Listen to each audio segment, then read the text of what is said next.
Another Saturday morning, and we thank you very specially for keeping a date with us on your must-watch, must-listen-to program on television, specifically on independent television and radio, Politics Today, with yours sincerely, Sonny Duke Okosun. Hope you've been having a great weekend so far here on ITV Radio. It's celebration galore. And of course, big one is coming up today with the unveiling of a special mascot, or if you like, a plaque in honor of our Chairman Managing Director, His Excellency Sir Chief Dr. Gabriel Osawa Igbeneghu, CFR. And we're looking forward to that big one. But let's just go straight into a package for today on the program. Yeah, the issue of subsidy removal is as old as the country. And one question that has been nagging is the question of, do we still have subsidy in place, against the background that before now, particularly before the present administration came on board, there were a lot of promises made in that regard. But as we speak, some billions of naira have always gone into subsidy, and the operators, the authorities say they do that just to ensure that the ordinary man on the street can actually have access to fuel. And if subsidy were to be removed, the cost of petrol per litre will be in the region of 300 to 500. But that is not the major talking point. The major talking point is a plan that if we remove subsidy, some monies will be paid to the poorest of the poor within the region of about 40 million people. And the question is, what is the criteria for determining who gets 40 million in total? I mean, 5,000 naira, and you put it together for 40 million people. What is the criteria? How do we come about this 40 million people? In any case, these 40 million people, where are they located? These and lots more we'll be finding out in the next couple of minutes on the show. Politics Today. I want to say big thanks to our panelists here. Dr. Bishop Akhalame is an author, politician, a former Zenith Labour Party governorship candidate in Edo State. Thank you for joining us. Thank you very much, International. Good morning, viewers. I also want to thank very specially Roy Oribabo. Roy Oribabo was also a former senatorial candidate in one of the parties. Roy, we thank you for joining us on the program. Thank you for having me. Okay, let's get started, gentlemen. The issue of subsidy has become very thorny in the last couple of years. Let me start with you, Dr. Bishop Akhalame. Why has so much interest been embedded in this subsidy? Those who are for subsidy removal say, if you remove subsidy, it means that we have so much money to now spend to fund capital projects, recurrent expenditure, and all other things. But those who are against it are saying, we remove it is in line with the capitalist interest that we have in the world, the World Bank, the IMF, and all of that. Let's get your perspective on this. What is the situation? Thank you very much. The situation is that you see the counsel we get, as regard to the removal of fuel subsidy, is coming from the enemies of Africa. The IMF have advised Nigeria to remove fuel subsidy that has become a drain, a leakage to the public resources that is needed for developmental projects in the country. And I asked a question, and I believe, Duke Okosu, that the only thing that Nigeria enjoy for government is the payment of subsidies for fuel, because this is the only way the government can reduce the pain, the suffering, and the poverty of average Nigerians who are living below the poverty line. Because it enables the people, it enables them to reduce the cost of living. Now you want to take it away from them, because I believe that's the only way we benefit. It is on record, according to what they want to give us analysis of the reasons why they are doing this, that they said that from 2006 to 2018, that Nigeria paid a subsidy of about 10 trillion naira. And they take it again, that the Minister for Finance, Mrs. Zainab Ahmed, said that they are paying 150 billion naira every month for subsidy. That we do no longer have the money to run this. that Nigeria does not have what is called expenditure, the expenditure problem. That what we have is revenue problem. And I put it to her that it is wrong. That the problem we are having in Nigeria is that our cost of governance is on the high side. They don't think about that. Because if you look at the personal and the overhead cost of running government in Nigeria, you put your hand on your head. In 2022 alone, the budget for personal and overhead costs already is about 4.9 billion naira. Now you now ask the question, why is it like that? Do you think that the people will not benefit? Now I ask again, the policy that we are talking about, it is a miscarriage economic policy, and it is also a miscalculation on the part of the Minister for Finance. Why did I say so? If you are paying 5,000 naira to people to cushion the effects of the pains they are going to get for the inflation we are going to have when they increase the fuel, when they remove the fuel subsidies. Now, let's analyze the 40%. The 40%. The 40% talking about amount of 40 million naira. 40% amount of 40 million naira. Okay, that's 40%. 40%. They're talking about 40%. Yeah. 40% amount of 40 million Nigerians. And I'm not even talking about how they got that number. That these are the people who are poor that they want to get, they want to pay this money to. In as far as I'm concerned, if you multiply 5,000 by 40 million, you're going to have what is called 2.4 trillion naira. In a year, you are paying. Then, if Zainab says it's here, if it has not miscalculated, if it's a chartered accountant, he will understand that a subsidy of 150 billion naira in a month, multiply it by 12. That's in a year. Yeah. You are having about 1.8 trillion. So, in other words, you are withdrawing subsidy to pay another subsidy. And the subsidy you want to pay now is more expensive than the one you are withdrawing. You want to pay 5,000 to people, 2.4 trillion. Then you are withdrawing 1.8 trillion. What does that do to you? That shows that they are not sincere. Okay. They have an agenda. We'll talk about that much later. But let's get Roy Oriabo in. Globally, okay, let's use Nigeria as a case study. A major mainstay when it comes to financing our budget, running the economy, is crude oil. You and I know that petroleum has been dwindling in recent times. I mean, from the global market, the oil price keeps falling. And if that is anything to go by, what options are there? If we're saying subsidy, takes a large chunk of our revenues and it's not sustainable, what is wrong in removing the subsidy and then free up the monies that ought to go into subsidy to develop the country, to develop the society, to develop Nigeria, as it were? What is wrong? Everything is wrong about the removal of subsidy. Everything is wrong. As far as I'm concerned, at what point do we even realize this government is telling us that there is a subsidy? I find it difficult to reconcile the whole position. In that been issue, even prior to the arrival of this government, we were told that subsidy is a scam. That was the slogan. And all of us were all aware. That was why some of us we came and buy into the movement of change. That subsidy was a scam. At what point that they now legalize that scam? That's my problem about the whole thing. If you say subsidy is a scam, I expect the present administration to come out to be able to convince us that. Now, I said subsidy, or when we are campaigning, we said subsidy was a scam. Now we found out that it's no longer a scam. They apologize to Nigerians. Because to me, I supported Buhari because he told us, the world, that subsidy was a scam. As of now, if it is not a scam, and you have not been able to summon courage to apologize to some of us that you deceive. It was a mere gimmick, to treat us to believe that the past administration, other than Jonathan, was a fraud government. It's a fraudulent government.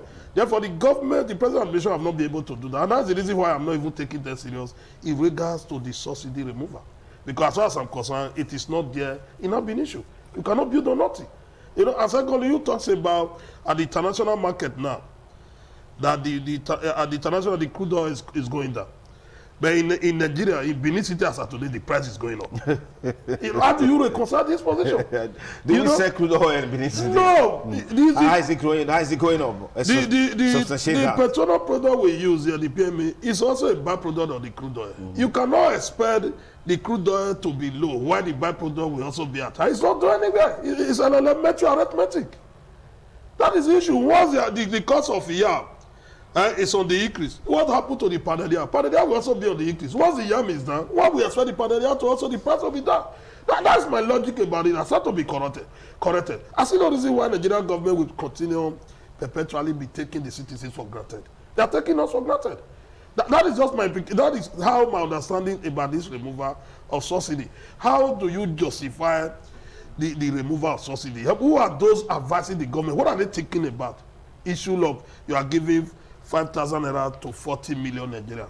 What are the criteria of grant, as you said before? How do you measure it? How does people in Uzebu, in Igwebe, how do they benefit from it? How does the people in Ologwa, in Okwado, how would they benefit from it? How does the people in Iru, how would they benefit from it? People in Anlegbete. These are the issues all of us need to be very bothered about. And that's the reason why I believe, I am convinced, beyond reasonable doubt, that this is the height of fraud. For you to be removing subsidy to pay subsidy again is a fraud. And all Nigerians need to rise up to fight against this injustice.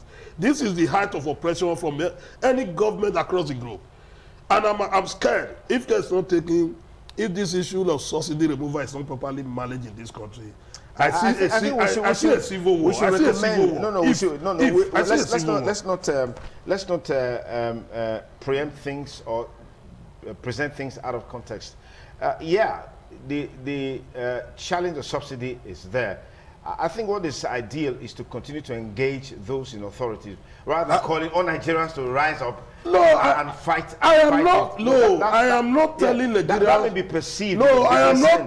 That's the reason I use the word if. Yes. Once there is if in a sentence, you know the implication. Okay. What I'm saying in essence is that one, an average Nigerian, what is the benefit of a citizen of this country? As far as I'm concerned, what is the benefit? This is the only subsidy we are proud of. And if you listen to all the reasons they gave, that the neighboring countries are the one enjoying the subsidy Nigeria place on their crude, then you now ask yourself, is that the failure of Raw River? Is that not the failure of the government? How can a government, you cannot even secure, you can't monitor and protect your own people, you cannot regulate your economy? At a time, we were told that the importation of rice to this country, that all borders was closed. How come now, when our crude oil is leaving this country, the PMS that are being subsidized by the government is leaving the country, and the government does not have what it takes? Those who manage the borders, what is their responsibility? We have the customs there, the borders there, we have the immigration there. What are they doing? These are the issues we need to ask ourselves. These issues don't need to be driving with sentiment. Because looking at people, they are driving with sentiment. Do you know the implication? That as we are talking today, Nigeria is already the headquarters of poverty in the world. Reminiscent, the hardship here is reminiscent of what happened in Hellfire. Then you are not saying we are moving with your presentation. You told us that once the subsidy is removed, we are looking at 300 something naira to 500 naira per liter of PMS. Do you know the implication of that? That the sachet water that is now 20 naira automatically will move to 100 naira or 80 naira. A cup of rice will also move. Then why the salary remain? The salary remains. Then how do you expect us to now? How do you expect Nigerians to live? These are not issues we should not to be scared about saying the truth. If it is not properly managed, what now remain? It will lead to war, because now he that is down fear no fall. And average Nigeria is already done. We are all done. When you look at the report that was conducted by the Nigerian government under the same, they told us that 96% of Nigeria have below 500,000 in their account. What does that show to you? That of a truth, that Nigeria is the headquarters of poverty. And how do you run that kind of economy? What does the bank supposed to run the economy by giving money to investors? Then when the money is sold, what do you do? Now they are coming with this another devious spirit of economy, that they want to remove the subsidy. They want to jack everything up. Who is advising those in government? What are they thinking about? Who is advising them? How do you arrive at all those things? We are complaining. The government told us that the subsidy was a scam. One was expecting by that. The International Monetary Fund, the World Bank, I expect them to call the Nigerian government, if they care, that what does it take to have a working refinery? What does it take Nigeria government to have a working refinery? If we are refining, what is this subsidy is immaterial to me? Absolutely. How come we cannot refine? Okay, let me push it there. Dr. Bishop Akalame, look at it from this perspective. As we speak today, there are several Nigerians who are facing prosecution over subsidy scam. Scam in the sense that they got, documents to lift fuel. Those fuel were never seen. In some cases, those contracts were over bloated, but monies were paid, and these monies were not seen. Isn't that a true reflection of the corruption in this subsidy scam that perhaps has encouraged organizations like the IMF and the World Bank to tell us to remove fuel subsidy so we can have more money to spend on our infrastructure development? I mean, develop the country generally. Isn't that enough ground? You are very correct, but to an extent, whether you like it or not, Nigerians are benefiting for the payment of fuel subsidies. If you look at the area of kerosene and diesel, this area are fully deregulated. That means the price of kerosene and diesel are determined by the factors of market forces. Okay. Demand and supply. Yes. Okay. Now, the other thing that is not deregulated, that is regulated, is fuel, the price of fuel. Because that is what average Nigerian use for vehicles, tricycles, motorcycles, and of course, generators. And Diko Kosu, you quite agree with me that when the price of fuel was 97 naira, living in Nigeria was encouraging. You could travel conveniently and do your business and come back and still account for profits. But immediately that price was reviewed to 169 naira. You can see what's happening today in Nigeria. That even many people cannot even afford the transport fare. Every product today, services you see in Nigeria today, the price of such has increased. So Nigeria now experience what is called inflation. When some people are diverting the fare to other countries, that is a responsibility of the government to handle. Prosecute these individuals. Send it to jails. Monitor everything, control everything, so that average Nigeria can have access to fare at the regulated price. Now, I can tell you, the average market woman does not read the newspaper. They've already heard that inflation from next year, they don't know whether it's going to be mid next year. They heard that inflation from next year. So people even say are from February. So they've already got that information. Whether the government got to implement that or not, the average market woman is already programmed to increase the price of what they say in the market are from next year. So that is the suffering of average Nigeria. And I want to send a very strong message to the government that the reason why we have government in place is to provide for the welfare of the people and security. So if you are a government and the people are still suffering, and the only thing they can benefit, they can see with their optical eyes, they can enjoy, you want to take it away from there. Do you know what it will take for us to go to a filling station you queue to buy a fare per liter, 344 naira? You know what that means? The poverty in Nigeria today will be doubled. The suffering we are going through today will be doubled. And I look at it critically. And then I hope this is not political. Because the Minister for Finance said the payment of this transport grant will last for 1 year or 6 months. So as you can see, even the government, this government, present government we have, that is the time they have for us. That is the only time they have the power to go.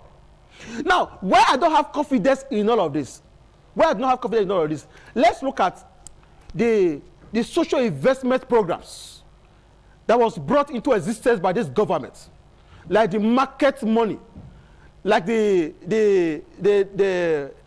transfer, what do you call it again? Trader money, then the urgent transfer of cash. Now, I have asked, Even I went to my village, Ivukwe, I asked the question, how many of you have benefited from the trader money or the urgent transfer of cash by the government that have run into billions of naira? None of them could tell me that they benefited. So you can say that, one, there's no transparency. There was no transparency. So, does that mean that the program didn't exist? Does that mean that people didn't benefit from the program? The question if you went to their village and you couldn't find someone who benefited. Yes. You know why? People could be in other environments, in other places where they benefited from it. I love your question. Yeah. When a program, a system is not transparent, anything I do is not transparent, people lose confidence in it. One, it was never transparent. And two, we could not get the percentage of average Nigeria that benefited from such social investment programs. So, now tell me, Duke Okosu, even in Edo State today, Delta, name all the state in Nigeria, tell me any governor that have been able to create a database for their citizens. They don't even know their citizens.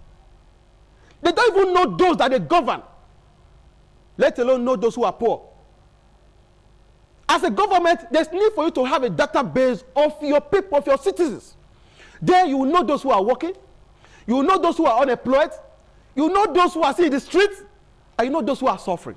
We don't have that. We don't even know who is in Nigeria in this country. You said 40% of the poor. How do you know that? Every Nigeria is vulnerable. Every Nigeria is vulnerable. And I don't want to come up with the transport grant because some people will siphon. This is another channel to siphon our money. Corruption. People will share it among their cronies. People will not get it. A lot of people will die of hunger. People will be selling their children to earn a living. They have to rethink. Okay. All right. Let's get to you, pause there for a moment. Let me come to Roy. One major challenge with fuel is supply. I mean, recently the Benin Sapele Road was blocked over the protest by youths on the deplorable state of that road.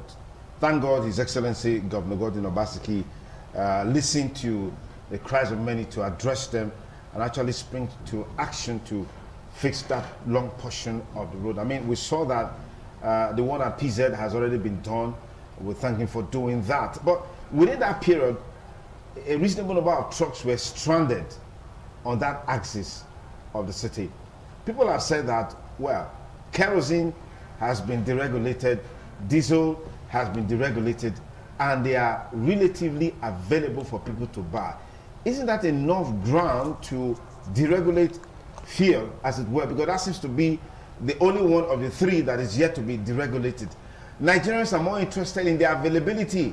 Nigerians used to be the happiest people in the world because they can adjust to every and any situation. I don't know how true that is now. But I'm just trying to look at the fact that all we are really interested in is to sustain supply of the petroleum product, which the authorities have said once subsidy is removed, that is guaranteed. Is that enough ground to support subsidy removal? No.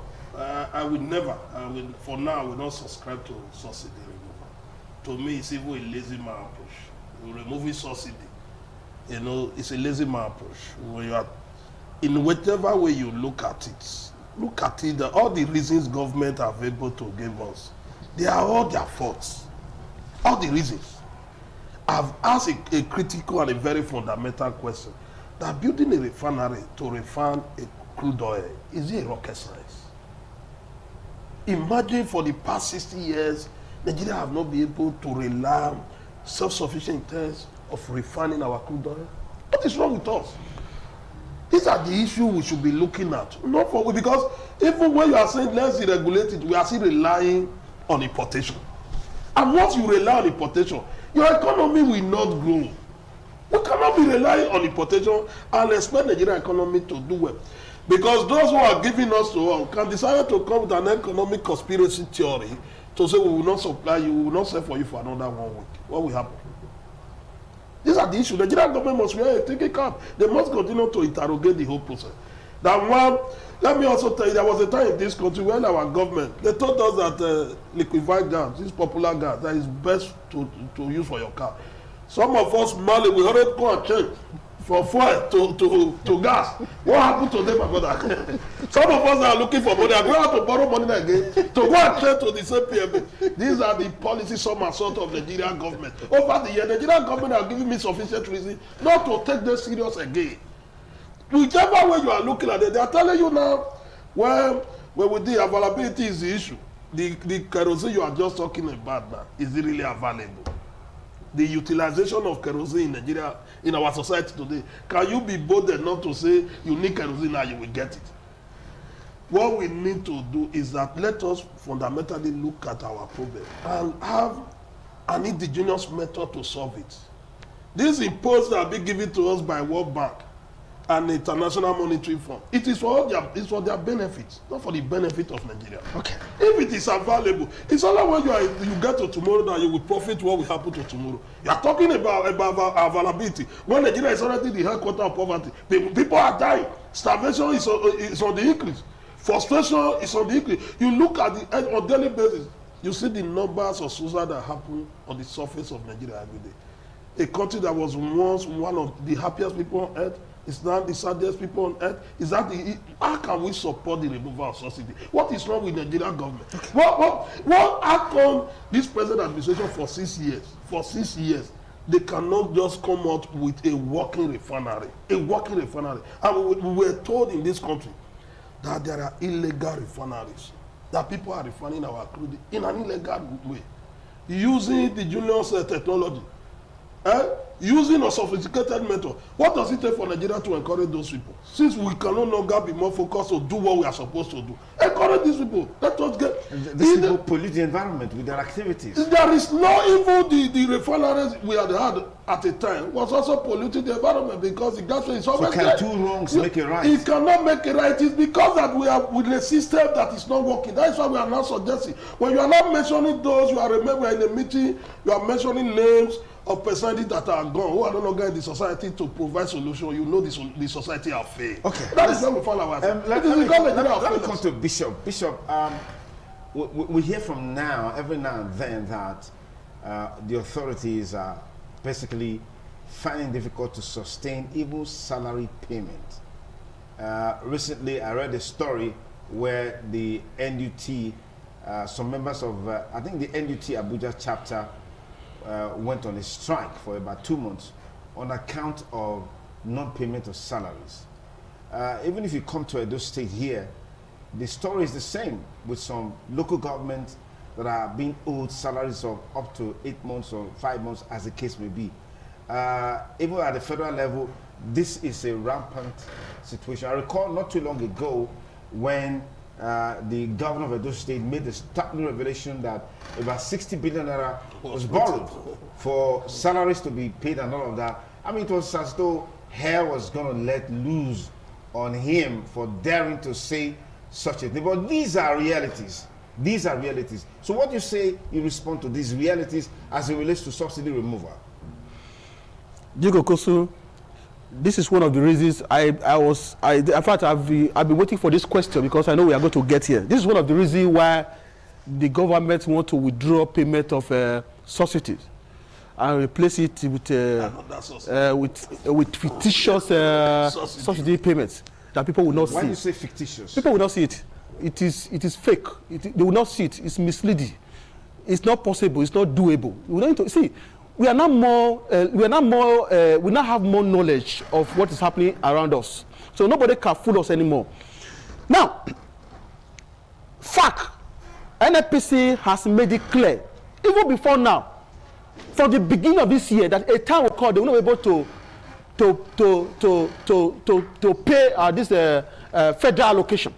That a time will come, governors will not get federal allocation anymore because there's no money again. That the money that they are able to get is meant for the payment of subsidies. And I can tell you that even some governors want these subsidies to be removed so that the allocation can be coming. To me, it's laziness. It's laziness. Because as a governor, I see no reason why a governor should depend on federal allocation. Then, if the federal allocation does not come, then you will complain to the people that you cannot pay salaries. I have always said that if you are a governor, what you need to do is to look inward. Look at this opportunity within your states. Harness them. And add commercial value to them. Make money. Build financial structures for your state. And this is paramount. The problem we're having is that so many governors have not realized that the only thing you need to run government is money. And money does not fall from heaven. Money is a product of exchange of values that can be captured in monetary terms. I give you what you need, then you give me return cash. Then I cannot function. The way we function as individual, the way we function as an organization, that is the way government need to function. How will a governor just rely on fines, taxes, rates, federal allocation? It doesn't make sense. Then you become a feed the bottle governor. Then you hold the bottle to Abuja. If it's not a feed, then the people supposed to pay their salary, they'll be suffering. You complain that you cannot longer pay salary because you have refused to do the needful. Every state governor need to go into development and building of more financial structures to run their states.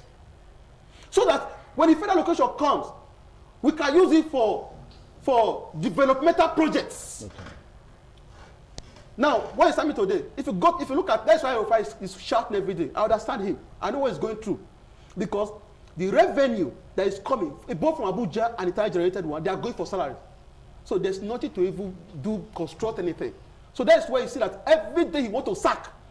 Because it's as if the government is just living for a few people. We have a lot of people, like now, we have a lot of people in those states. Though the few people who are working, we just grab the revenue when it comes in form of salaries. It doesn't work. That's why you see that most governors, they're in support of the removal of subsidies. But let me tell you, they are making a mistake. The mistake they are making is that the direction they're supposed to look, they're not looking at that direction, which is the cost of governance, which are posited at the beginning of this program. Dikokosu, as I speak to you right now, the office of Mr. President so far has spent about 5 billion naira. What's your source? It's research work. I know it's research work. It's research work. The research work doesn't have a source. It's research work. All with banded figures out there. It just hangs in the air. Those figures need to rest. It's research work. I agree with you, it's research work. What is your source? Yes, it's research work. For vehicles, acquisition of vehicles for his office. That 5 billion naira can build about 500 air centers if you are spending 10 million naira for each. In the budget, go and look at it now. The office of the president will spend about 1.6 billion naira 2022 to acquire new vehicles. Cost of governance. So if they're not looking at how to cut down cost of governance, and they're looking at subsidies, where the poor people are benefiting, you see that they are haters of the masses. They are haters of the masses because to me, if you cannot drive in Nigeria roads, the roads are horrible. Whether outside, within the state, everywhere. That's why we're talking about removing subsidies. No. The way Nigeria is you mean that it is the subsidies from fuel that they will use to build our road for us? Let me see now. No, would they fear God? The way Nigeria it is not realistic. The problem is this, that they should look inward. Cut down cost of governance. Peter Obi, former governor of Federal Brazil, said, how would a governor put vehicles on the road, about 20 vehicles running? They will fuel them. There are personnel aides everywhere. When the governor come to this ITV today, from gate to everywhere, you see aides, personnel. All these people, they are paid their salaries. You see vehicles from here to local junction. Empty vehicles running on the road. Empty vehicles. As a governor, I don't need more than 3 vehicles on the road. 3 vehicles on the road. You are less than supposed to be. Because that is the only way we can cut down the cost of governance so that the poor people can benefit. My brother, now they cannot cut it down. When they're looking at the little one they're giving to the masses, they want to remove it. They go and die. My brother, let me tell you why I'm laughing. The way Nigeria is structured today, my brother, as a governor, you cannot move, you cannot travel with 3 vehicles to Ekpoma from Benin. Why? Because the kidnappers here. You see, you have come again. Here you have come again. Let us tell ourselves the truth. If you look at the security votes coming to each different governors, let's start from my state. Now, 10 million are coming to this state. What's your source again? You are asking again. Yes, what's your source? Go and do research now. You know what I'm talking about. No, you are the one quoting the figure. You did research. The research result, did it come out from the air? It came from the source. What was your source? They are there. You see, the facts are there. You go to other states. Where? They are there. They're everywhere. They're in the public domain. Where? Now, if a governor, see, let me tell you something. Our people say, no. He said, where those who are suffering are more than those who are enjoying. Yes. Those who are enjoying, they are in trouble. Of course. That's why today, if they are moving, they move with 100 police officers because they are not secure. Because they know that they have not done the right thing. If everybody is happy, there's food. Those who are graduated, they got a job. A governor, it's happening in other civilized world. A governor will just be moving up. Nobody will even notice him. Today, if you become a governor, you see money. If you don't reduce all this attraction, there's making people who cannot drive economies come into power.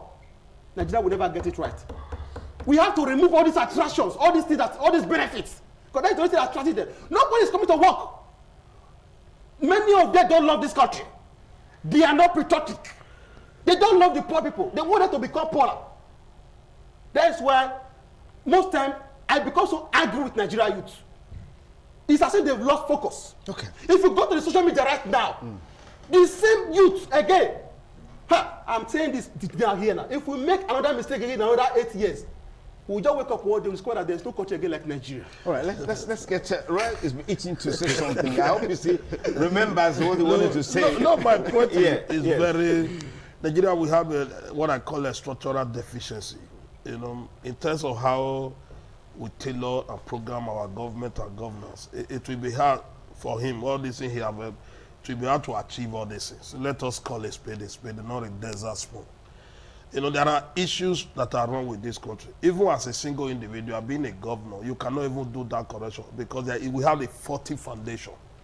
You know, being in most part of the world, like in the US, an average person on the street who is taking his pay home is not interested in want to be in government. You see how people were resigning under the Trump government. They were not interested in the money you pay.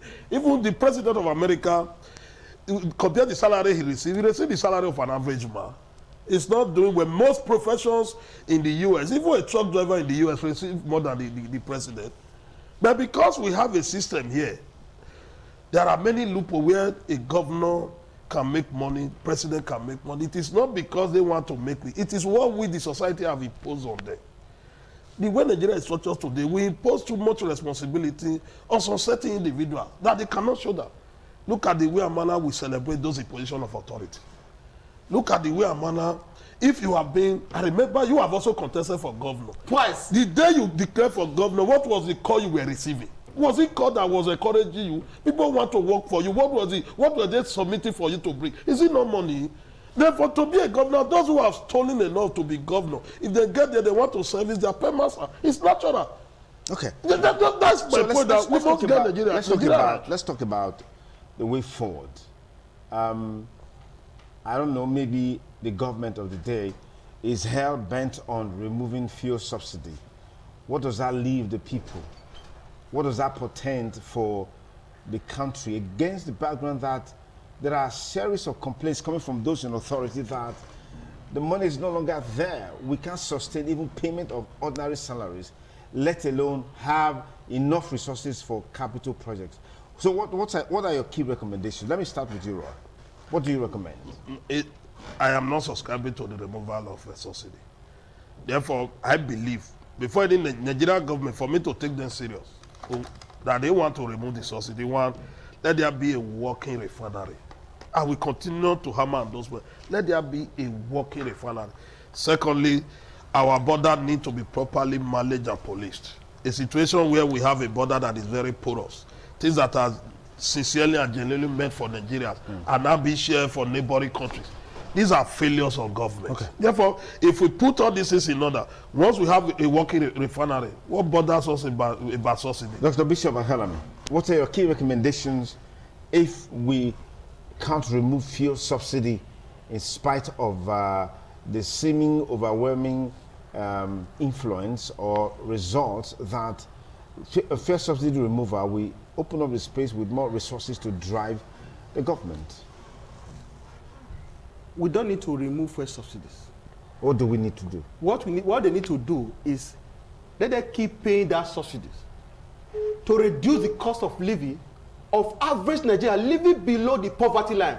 Then two, I concur with Roy Olibabo. Let them make our refinery workable. The idea of taking our crude, export our crude, and later refine them and import them. They will tell us the landing costs, all these things. What things that we can do here? When President Muhammadu Buhari was coming to power, he told us that he will make sure that all the refineries in Nigeria will be working. What will it take us to put all these things In place. Take the crude oil, refine them, and sell a cheaper rate to ourselves. You know what I'm even happy? A time will come, they will drill this crude oil.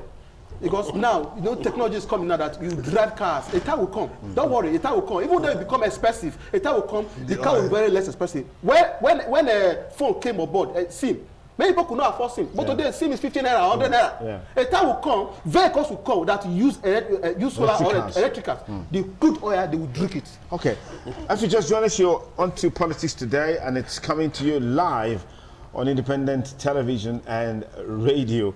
We're looking at the for and against debates that are going on the issue of fuel subsidy removal. Do you think Nigeria is ripe for fuel subsidy removal? And then in the face of dwindling fortunes economically, do you think that fuel subsidy is sustainable? These are the questions for our conversations today on the program Politics Today. Our studio line is 052-290573. Good afternoon. Thank you for joining us, caller. Good morning, I beg your pardon. What's your name and where are you calling from? My name is Dr. Open Secret, Professor and Ambassador to the world. Dr. Open Secret, please go ahead. Yes, before I make my comment, please, talk to your engineer today, but the audio voice is very slow. We are taking our year today. Oh, okay. They'll swing into action to address that now.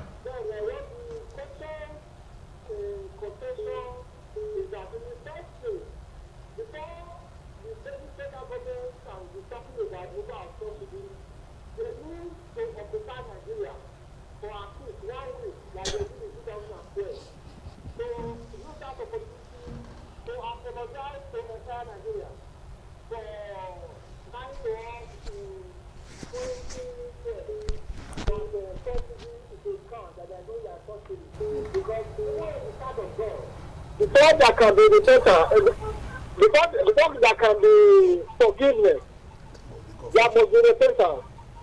So this government must also repent of the propaganda and lies they told us. Because it's definitely they are trying to make us think that we are not reasonable human beings. It's like what somebody told us in 2016 that somebody repent, and in 2019 came back to and the person is no longer percent. That is the same thing the federal government is doing now. Okay. That it was a scam. Today it's no longer a scam. So before going forward, they should come out and apologize to us, apologize to the Jonathan that what they said was erroneous. They haven't said that. I think there's nothing the government we are enjoying as a people of this country, as citizens. So that's something we're talking about. Let them allow it to be. Before they are talking about removal of subsidy or whatever, every time the subsidy exists, then they should talk about the refinery. Okay. Because the federal government, Muhammadu Buhari told us that in every year it will be building one refinery. That was what he told us. And I think he carried some of those news. So I don't know if you can go to the archive and play them back. So none of you are going to build the refinery, maybe the existing ones.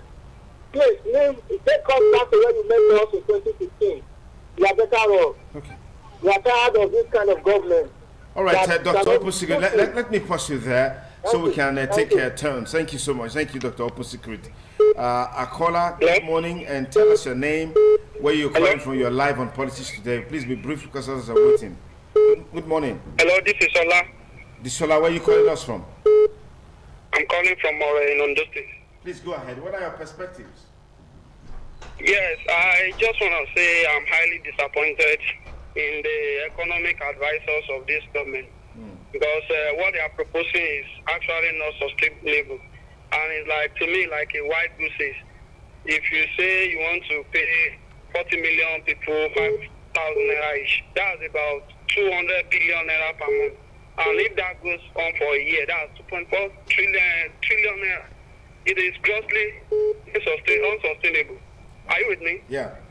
I'm talking of the payment of salary, like from Ondo State now, the last salary that the governor paid is June salary, and it's on percentage basis. Some months it will pay as low as 35%. Now, come to think of it, the salary remains the same, and it's not being paid in full, it is being paid in percentage, like in my state now. That's because there is no money. That's because there is no money. And that seems to be the reason why some analysts are conversing for... I do not disagree with that. But what if the subsidy is removed next year now? How do people like us cope? And I want to advise the government that the government should see, they should do something about the refineries. Okay. Consider your proposed modular refineries back then. And if that has been done, by now I think the problem of importation of oil would have ended. But because some people in the corridor of power believe that the project is for Southerners alone, there is only Southerners that will benefit maximally from it because of the proximity of the south to the source of fuel. I think that's the reason why they jettison it. So I want them to revisit that.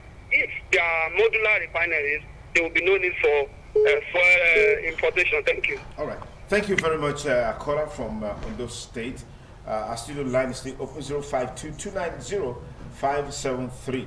Give us your name, let us know where you're calling from, and then go ahead with your contribution. Please always remember to turn down the audio level on your radio or television, depends on which of the platforms you're listening to the program. Hello, caller. Good morning. What's your name? Hello. Good morning. Good morning. What's your name? John is my name. Where is Joan calling us from? I'm calling from Asia. Okay. Just go ahead. We're listening to you. I said go ahead. We're listening to you. The issue of fuel subsidy removal. Nigerians have been fooled enough. The people in authority, they told us before that there will be no more subsidy removal. Okay. During Jonathan's time. And there was no subsidy. That there will be no removal of subsidy after that removal of subsidy that escalates that time. Okay. But right now, the present man is an agent of IMF. So their conditions is what he is pursuing. Okay. I'm assuring you now that there is nothing Nigerians can do about it. Whether they like it or not, he is going to remove it. If he doesn't remove it, that will have some dark consequences. So Nigerians should be, fully prepared to make sure they stop that removal at all costs. All right, thank you, caller. Next caller is on the line. Good morning. Tell us your name. Hello. Good morning. Yes. What's your name and where are you calling us from? I'm Transparency. I'm calling from Bob. Transparency. How transparent are you? But I can't see you now. Anyways, on the right side, go ahead, please. On the issue of the subsidy removal, seriously, I think as a country, we should have our own refinery. For goodness sake, this nation is old enough to be refining these products. Now, citizens can buy it at least at a very reasonable price. Okay. Talking about increment now, my dear brother, there is suffering, there is hunger in this country.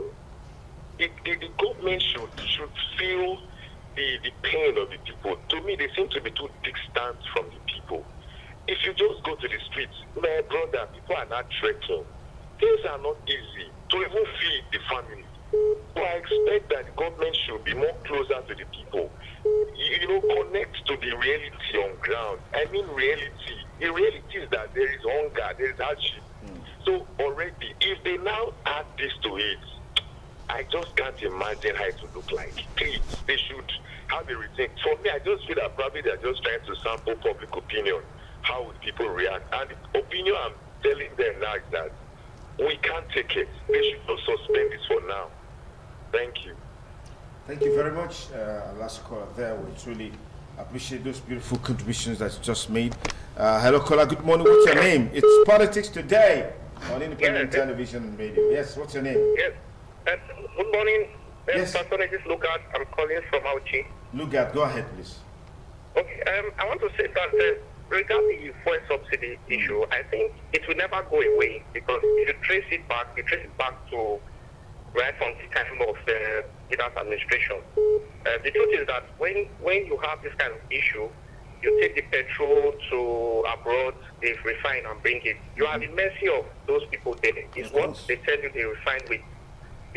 That's the price. So are you saying that this justifies? Are going to keep the Are you saying transparent? Just hold on. Are you saying this justifies the removal of fuel subsidy? Yes, because even let's cast our minds back. Do you remember in 2016 when we were told that from 87 naira to 140 fuel subsidy has been removed? So when you keep doing this, it's going to continue to increase. This is not going to be the end.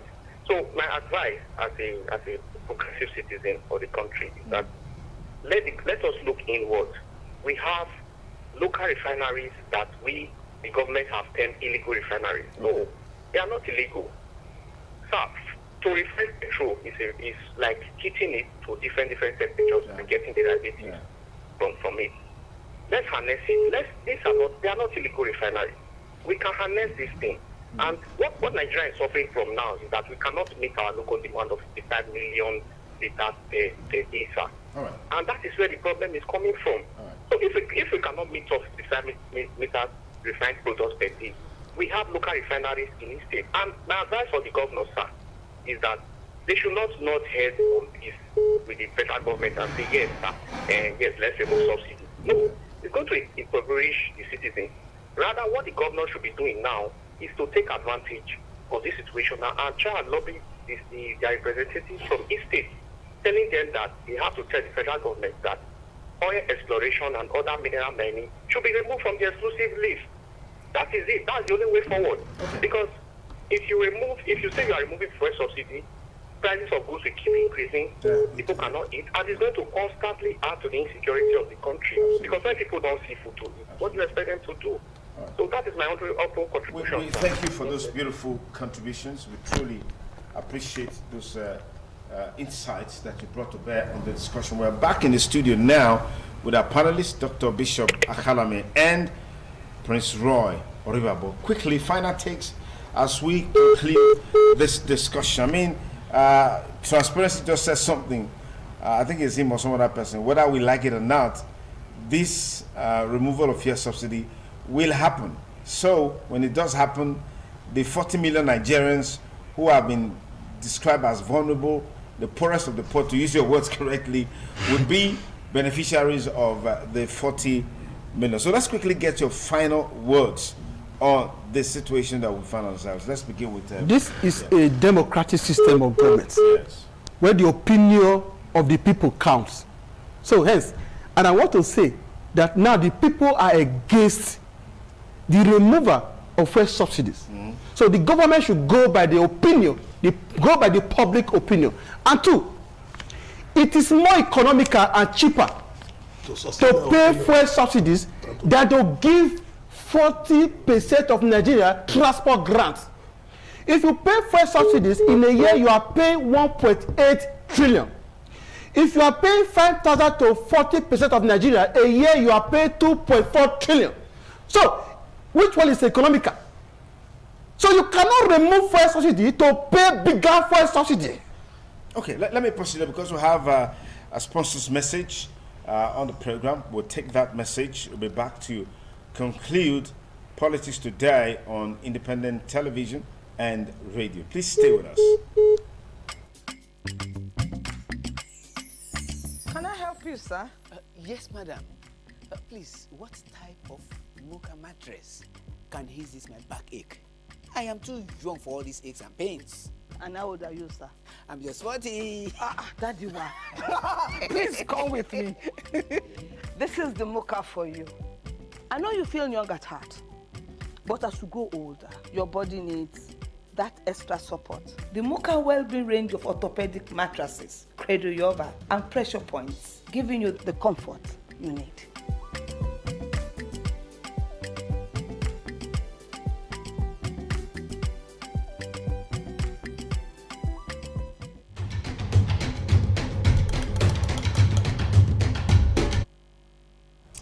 On the final lap of Politics Today on independent television and radio, of course, the issue of subsidy removal will continue to dominate our discussions in the day to come because fuel has a direct bearing on the ordinary man on the street. I mean, it cuts across the length and breadth of the society. Let's get you guys on. Roy, Bishop was saying something. Could you quickly anchor that point? I know I paused you. Yes, what I'm saying is that they should do remove fuel subsidy because it's even cheaper to pay the fuel subsidies than to give the people transport grants. All right. So that is not what I have for them. All right, Roy, final word. Yeah. To me, the removal of subsidy is not a solution to our problem. They have removed subsidy from kerosene, removed subsidy from diesel, remove subsidy from gas, nothing to show for it. Is it the petroleum product that they will not remove subsidy that all of us will be celebrating? Just recall the call from Ondo State, which is one that makes my day to be further a very sad day for me. And the governor is not paying people who labor for 30 to 31 days on percentage. Just imagine, you are taking a man to a farm, after working, you will not bring out a percentage to pay him. In Kaduna State, workers now go to work for, I think, 4 days in a week. That is sad. On the strength of that, we have to commend the governor of Edo State for at least his disposition to sustain the payment of salary to those who are working. Okay. God bless the governor of Edo. All right, gentlemen, that's our package for today on the program Politics Today. We hope you enjoyed it while it lasted. Yeah, today we talked about a very important issue on the economy. But you know, politically, all of these issues are interconnected. Looking at the politics, or if you like, the politics of fuel subsidy rising from 2015, when we were told, I mean, subsidy is a scam. And now, subsidy is no longer a scam. The politics and the politics of fuel subsidy. That's what we call it, the wrap today on the show. I want to say big thanks to Bishop, Dr. Bishop Akalabi. Thank you for joining us. Thank you so much. And Prince Roy Oribabo, thank you for joining us as well. To all our viewers and listeners from any part of the world, we want to say big thanks to you. You can join us here at the Communications Village, Igosa, here in the Luku, where we are commissioning a huge project in honor of our investor, our father, His Excellency Chief Dr. Gabriel Osawa Igbeneghu, CFR, DSMR of Benin. I want to say big thanks to you all for staying with us, to our crew members for making the show a huge success. My name is Sonny Duke Okosum. Thanking you for staying with us. Do have a beautiful week. Bye for now.